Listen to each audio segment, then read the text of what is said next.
Bonjour à tous. Content de participer à cette journée aujourd'hui. Donc, je vais vous partager mon écran. J'ai préparé quelques éléments pour illustrer un peu les propos de la journée. L'objectif de cette conférence, c'est de voir comment on peut transformer un sujet qui peut paraître un peu rébarbatif, qui est celui de la privacy, des consentements, en un moyen d'offrir plus de qualité et plus d'expérience à nos clients, nos utilisateurs, et ainsi d'améliorer la qualité des relations et même de générer du chiffre d'affaires incrémental. Donc, j'ai préparé quelques éléments que je vais vous montrer tout de suite. Voilà. Vous pouvez me confirmer qu'on voit bien On voit bien à l'écran, tout à fait. Parfait. Donc, chez Didomi, nous sommes spécialisés en gestion du consentement et des préférences. On est une jeune entreprise française. On a démarré il y a maintenant 2 ans et demi. Et on est devenu, en l'espace de 2 ans et demi, on a créé vraiment un pôle d'expertise français qui intervient partout dans le monde sur ce sujet du consentement et des préférences. On collecte maintenant les consentements sur plus de 170 000 sites et applications, ce qui veut dire qu'à peu près que tous les mois, il y a un peu plus de 65 milliards de consentements qui vont transiter par nos systèmes. Donc, pourquoi je souhaitais aborder ce sujet aujourd'hui? C'est parce que des gens l'abordent avec pas mal d'entreprises, des médias, des retailers, des entreprises du monde du transport, de l'énergie. Vraiment, tout type d'entreprise, en fait, c'est un sujet qui concerne toutes les entreprises de toute taille. Les récentes amendes de la CNIL, les récentes sanctions concernaient des géants américains, Google, Amazon, mais aussi des entreprises de taille plus modeste comme Nestor. Donc, il faut vraiment, aujourd'hui, il n'y a plus de raison de ne pas l'intégrer à sa stratégie et à la vision de l'entreprise. Et donc, aujourd'hui, en tant qu'entreprise, quelles sont les obligations qu'on a, auxquelles on doit répondre tout d'abord? La première, pour son site Internet ou ses applications, c'est de collecter un consentement avant tout dépôt de cookies, hormis les cookies essentiels. Et donc, toute action qui va passer par l'usage de la donnée client, que ce soit du retargeting, des A/B tests, de la mesure d'audience, on va avoir besoin de collecter un consentement préalable. Donc là, on édite des solutions qui vont permettre de collecter les consentements de vos utilisateurs de la meilleure manière possible et de faire en sorte de complètement l'intégrer à votre chaîne de valeur. Il ne faut pas considérer cela comme un problème, une difficulté ou quelque chose de rébarbatif. L'idée, c'est de se dire maintenant, c'est une étape qui fait partie de mon parcours client et c'est même le premier contact que je vais avoir avec mes clients de demain. Donc, autant ne pas se rater. Et pour les actions qui vont vraiment être internes à l'entreprise, que ce soit pour le marketing, la prospection commerciale, le transfert des données à des partenaires ou à des filiales, là encore, la règle qui prévaut, c'est de collecter l'opt-in de ses clients, de ses utilisateurs. Donc légalement, vous devez offrir aussi à l'utilisateur la possibilité de modifier ses choix. Donc c'est-à-dire, j'ai bien donné mon opt-in pour les communications du marketing il y a quelques mois, mais à tout moment, on doit pouvoir revenir dessus. Et enfin, le dernier point, c'est que l'entreprise doit être capable de démontrer à tout moment qu'elle a bien mis en place des mécanismes de collecte et de suivi de ses consentements utilisateurs. Donc nous, on permet à nos clients de répondre à tous ces points-là. Pour bien comprendre notre métier, on a tendance à le décomposer en 4 briques. La première, c'est de collecter les consentements. Donc pour ça, on offre des technos qui vont s'adapter sur du web, des applications, des jeux. Là, on a même lancé les télés connectées. On va bientôt équiper des véhicules connectés avec nos mécanismes de collecte de consentement. Derrière, on va les horodater afin de créer des preuves légales. Et l'idée, c'est de pouvoir travailler dessus pour pouvoir améliorer en fait et voir où est-ce qu'il peut y avoir des points de friction dans le parcours client vis-à-vis de cette collecte du consentement. Donc pour ça, on met à disposition de notre plateforme des modules d'analytics et d'A/B test. Et enfin, les consentements, ils ont vocation à être partagés dans les systèmes pour que vos outils puissent continuer de fonctionner correctement. Donc on va envoyer ces statuts de consentement dans votre CRM, votre marketing automation. On peut même les rendre disponibles directement en point de vente auprès des vendeurs. Les cas d'usage sont extrêmement vastes. Donc, ce slide-là, je ne vais pas m'éterniser dessus, il va être un petit peu redondant. Et donc, oui, peut-être quelque chose qui peut être utile. Au niveau des obligations légales, donc, à partir du mois de mars, la CNIL a imposé un certain nombre de choses, de donner suffisamment d'informations à l'utilisateur sur les finalités de traitement, d'informer sur les partenaires qui vont avoir accès aux données à caractère personnel, de pouvoir permettre à l'utilisateur de refuser qu'on utilise ces données à caractère personnel dès le premier écran. Et un gros changement à prévoir sur ces sujets-là, et je tiens à vous mettre en garde si vous ne voulez pas avoir de déconvenus à partir du mois de mars, la poursuite de navigation ne vaut plus pour consentement. C'était le cas jusqu'à présent, maintenant ça vaudra pour refus. Donc là encore, il faut anticiper ça avec des bons formats de bannières et des outils qui tiennent la route derrière. Hop. Et donc, en fait, je vais vous proposer de vous montrer un petit peu comment on va pouvoir transformer ce sujet donc, réglementaire en une opportunité de gérer une meilleure relation client ou du chiffre d'affaires supplémentaire. L'idée, c'est de se dire, maintenant, je dois collecter des consentements pour mes utilisateurs. Ce sont des points de contact. Je vais tâcher d'en faire des moments de contact privilégiés avec mes utilisateurs. Plutôt que de devoir embêter les utilisateurs avec simplement des formulaires qui restent très légaux, entre guillemets, je vais en profiter pour leur offrir un moyen de s'exprimer et de me donner plus d'informations sur leurs souhaits en matière de communication. J'ai fait un petit exemple pour Lego, par exemple. L'idée étant que les entreprises investissent beaucoup sur des marketing automation, Marketo, Pardot, etc., pour pouvoir toucher leurs clients, leurs utilisateurs. Et donc, en définitive, on se retrouve simplement avec un choix complètement binaire, c'est-à-dire, je reçois l'email, très bien, je suis content. L'email ne me plaît pas, je n'ai pas d'autre choix que de me désabonner. Et en général, je deviens un contact mort dans le CRM. Nous, l'alternative que l'on propose, c'est en plus de ce lien de désabonnement, de pouvoir rediriger les utilisateurs directement sur un Preference Center, où là, on va retrouver en première étape un opt-in marketing. Acceptez-vous de recevoir des informations de la part de Lego? Oui, non. Bien sûr, tous les choix de l'utilisateur vont être synchronisés avec la personne en temps réel.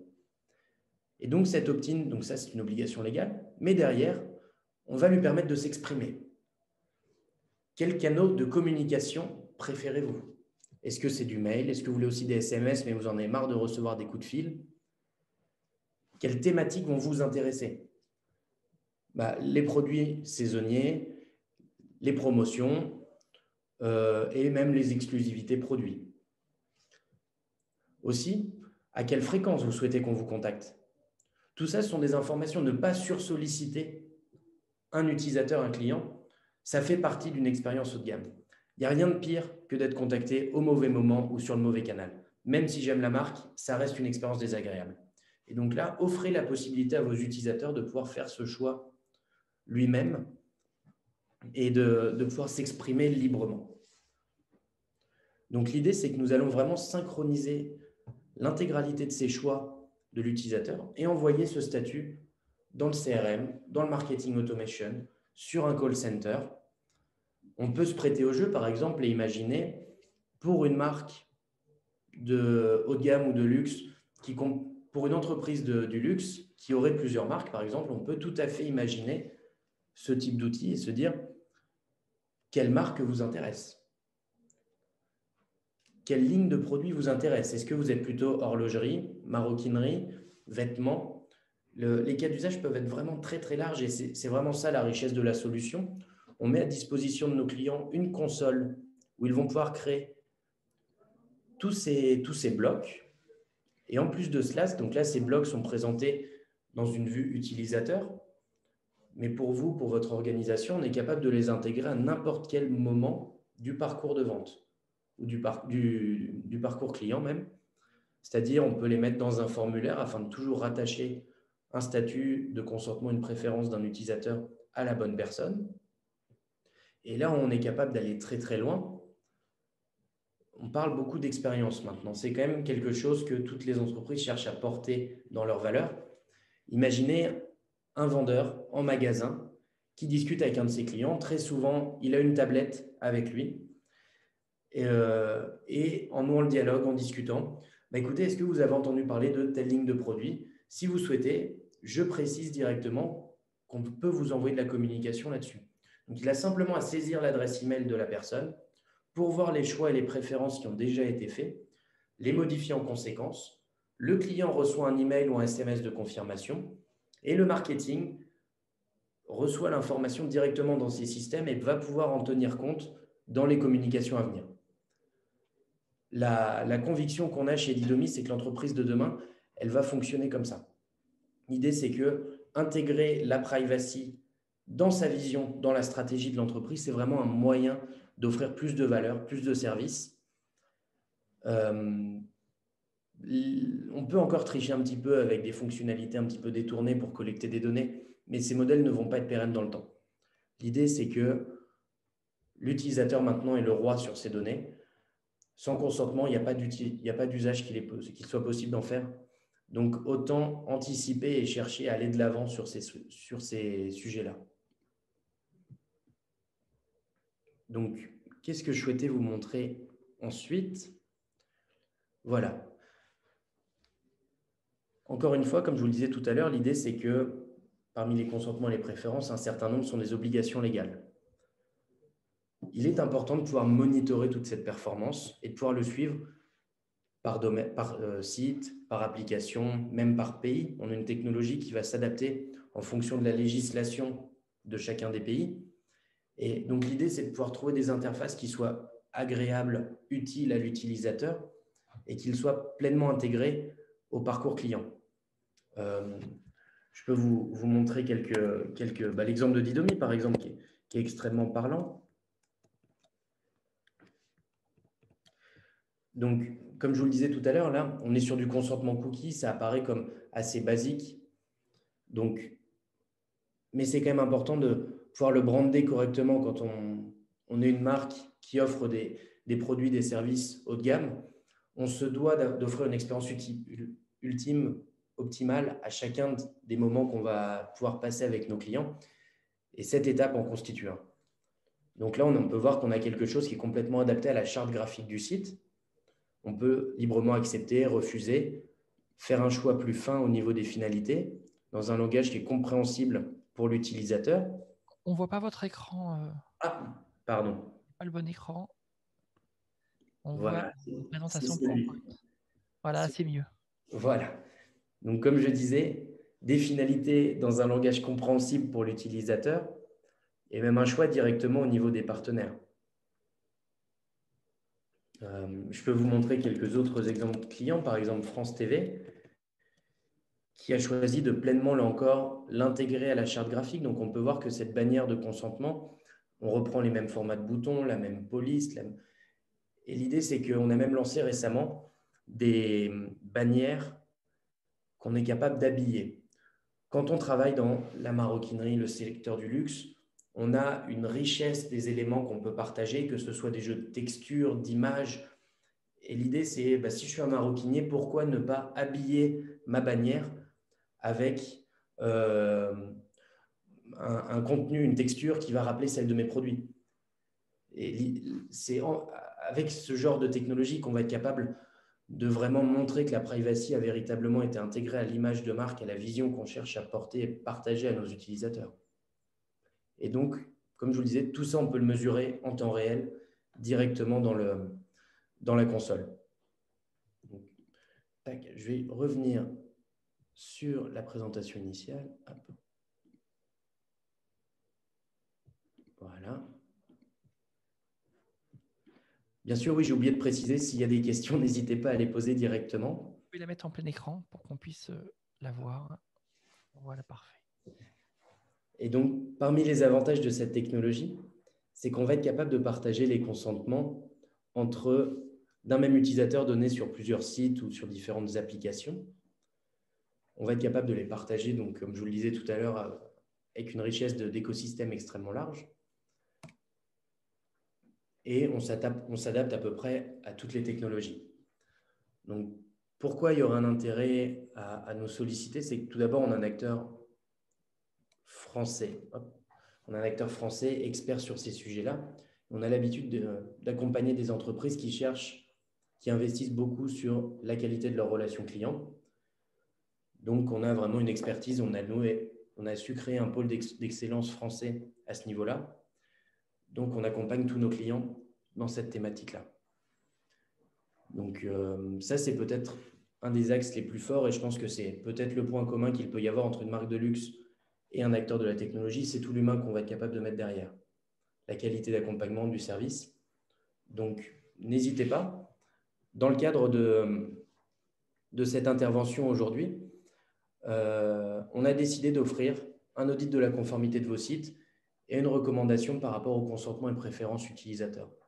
Pour cela, vous avez simplement besoin de nous envoyer un email à contact@didomi.io en précisant le code OnePlace2Meet. Et donc là, on pourra faire un petit diagnostic RGPD de votre site et travailler ensemble sur vos principaux parcours de consentement et préférences utilisateurs afin de vous présenter notre vision des choses. On assure une grande flexibilité, une belle marge de manœuvre à nos clients en matière d'implémentation. Et l'idée, c'est de vous partager un petit peu quelques idées, d'avoir une discussion comme ça sur le sujet. Soyez-vous libre de nous solliciter. Voilà, on va prendre les questions dans le chat, ou même si des personnes veulent prendre la parole, ils peuvent lever la main. C'est très interactif. Voilà.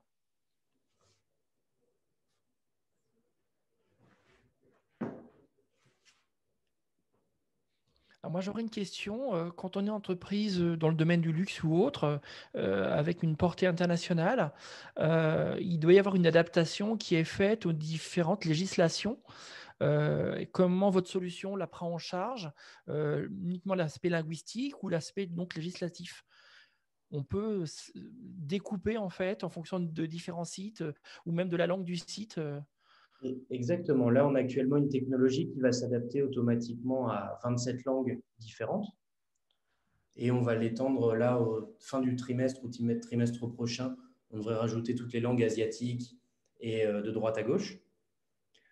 En plus de cela, au niveau du paramétrage, le RGPD reste une loi européenne, mais avec un champ d'application national. Donc, les directives françaises sont différentes de celles qu'on va trouver en Espagne, en Italie. Et donc, au niveau du paramétrage, on peut l'adapter à chacun des pays et même au-delà de l'Europe, puisqu'on va gérer des législations telles que le CCPA en Californie, le LGBT au Brésil. Donc, tout ça, c'est du paramétrage qu'on a l'habitude de faire pour nos clients. D'accord, merci. Vous avez d'autres questions? Voilà.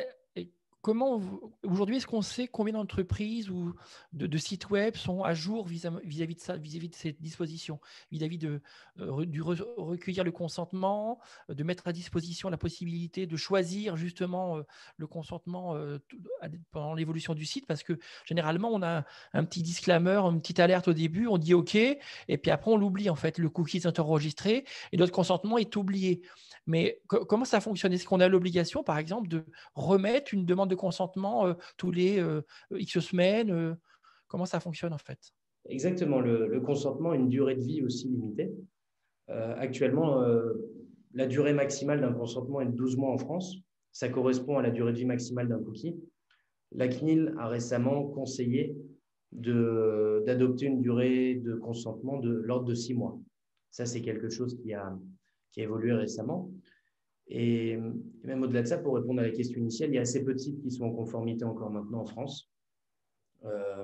J'aime pas agiter le spectre de l'amende parce que je trouve que on nous a assez rabâché le sujet, mais très peu de sites permettent vraiment aux utilisateurs de vraiment respecter leurs droits avec suffisamment d'informations qui soient claires et de pouvoir revenir dessus à tout moment. C'est un petit peu dommage, mais les choses s'améliorent. C'est le côté très positif des choses. C'est un sujet qui est vraiment compris et de mieux en mieux appréhendé par les entreprises maintenant. D'accord. Alors, d'autres questions? Alors, c'est peut-être un sujet un petit peu technique. Et justement, votre intervention a permis de voir que ce n'était pas du tout technique. En fait, c'était une vraie opportunité, et notamment de personnaliser l'expérience de la personne avec ses consentements. C'est grâce à ces consentements qu'on va personnaliser l'expérience. Et exactement, en fait, c'est profiter de ce point de contact qu'on peut avoir avec l'utilisateur pour lui permettre d'exprimer des préférences, de lui dire la manière dont il souhaitait te contacter, sur quel sujet, etc. Et c'est vraiment un moyen qu'on pense va devenir privilégié dans le cadre de la relation utilisateur. Il y a quelques années, dans le marketing qu'on pouvait avoir avec les clients, on parlait beaucoup d'intelligence artificielle. C'est quelque chose qui n'a pas convaincu encore. Ça reste c'est extrêmement onéreux à mettre en place et ça a des résultats assez limités. Nous, on pense que la meilleure manière pour bien comprendre ces utilisateurs et communiquer efficacement, ça reste encore les informations que vont nous donner l'utilisateur. Quelqu'un qui déclare souhaiter être contacté par email, ça ne sert à rien de lui passer un coup de fil.